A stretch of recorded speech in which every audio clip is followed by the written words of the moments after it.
The history of gravity bike riding in Australia can only really be told through the stories of a few key people. Not because they were the only ones to ride gravity bikes, but because their contribution in the late 80s could be seen as the most influential, and in many ways the most timely. They were the pioneers that took risks, developed new ideas, and inspired BMX riders at the time to think about a different kind of bike, and a different kind of riding.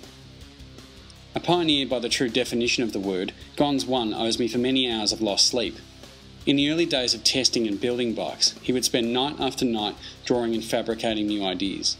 He influenced everyone around him. He was a designer, fabricator, test rider, ambassador, and a friend. Gonz changed our notion of what a BMX could be. His list of pioneering achievements reads like a bible of early gravity bike development. He was the first to test handmade frames, motorbike disc brakes, adjustable headsets, clip-on bars, adjustable front and rear suspension. The list just goes on and on. The common thread was always his ability and desire to explore and develop, to pursue new ideas. I spoke with him about those pioneering days, how it felt to be at the beginning of something new, and where he thought the sport might be headed. This is what he had to say. It originated from BMX, rolling down all the hills. We used to grab onto the stem and tuck behind the seat. But we had originally seen a small photograph about that big in a BMX Plus of dudes building what we called downhillers back then, what you call gravity bikes now. Yeah, just a little snippet of a photograph. What year was that? Oh, it must have been 86, 87. That was my first memory of seeing them, but I'd heard about some mates that had done something similar. Dave Scott, Trevor King, Pat Dillon. They were BMXers of the day that had seen the same thing I'd seen and got some old BMXs and done the old flip it upside down and put some padding on them and some sissy bars and shit. So in terms of how did it go from flipping a stock bike to making and thinking about a custom?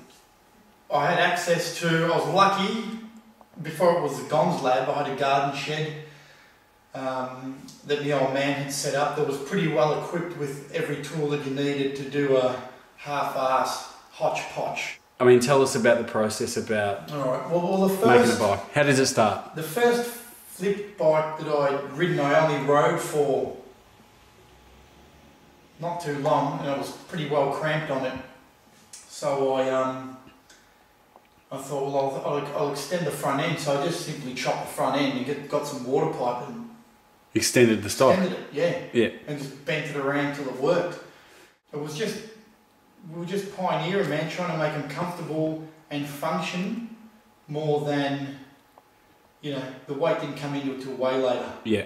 So in terms of making the step from the stock bike to the full custom rig, right. I think I've seen in the early days some original sketches. You started on paper, didn't you? Yeah. You started with the concepts about... I got them sketches. Yeah. I know where they are. Yeah, we'll get them out. Yeah. So in terms of, you started with the sketches and you really took it from sketch, and then you thought, well, look, to bring the stock bike up and to make it in terms of the length and the comfort and the, you know, lower to the ground and the speed factor, you started on paper?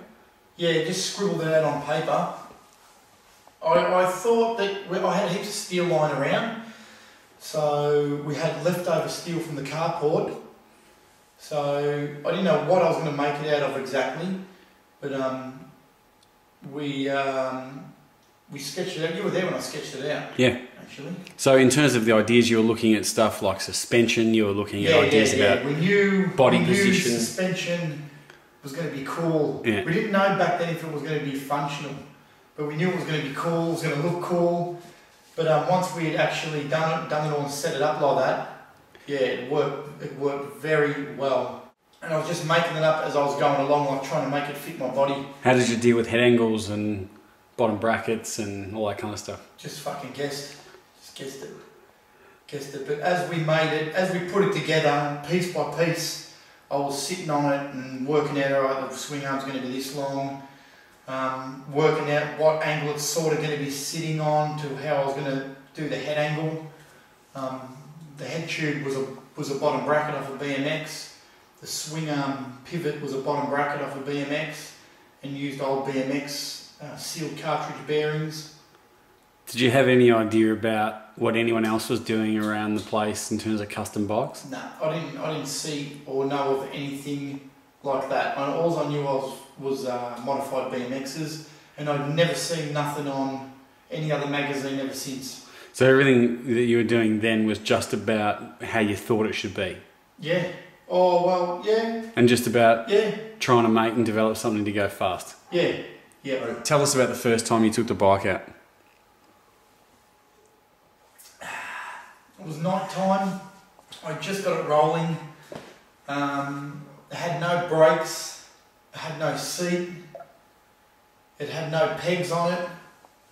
And the head angle worked out to be a little bit steeper than what we really wanted it to be.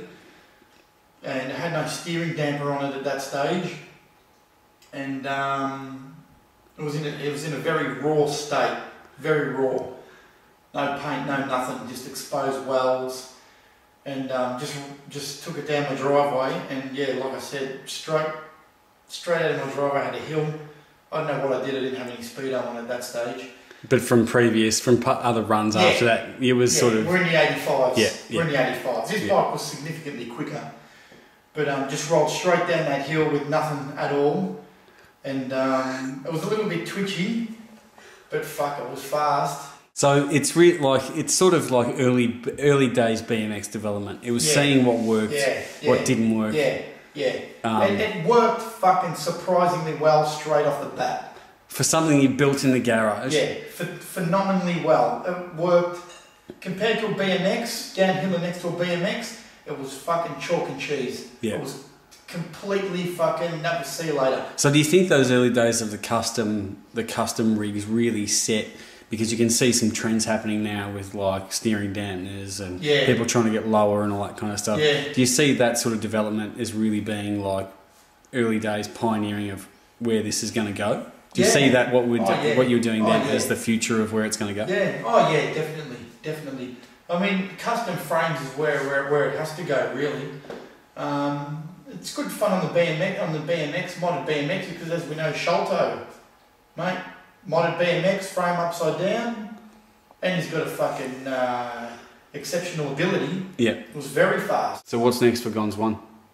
Horsepower. I still love me BMXs. I'll collect me BMXs and ride me BMXs. That's for sure. But more so than anything, horsepower. So speed is still a main factor. The Gravitybike, I always park it and I'll always go back to it and work on it and make it faster. I love the innocence of it for me. I will fucking never race it again, but I will always have a roll with dudes, that's for sure.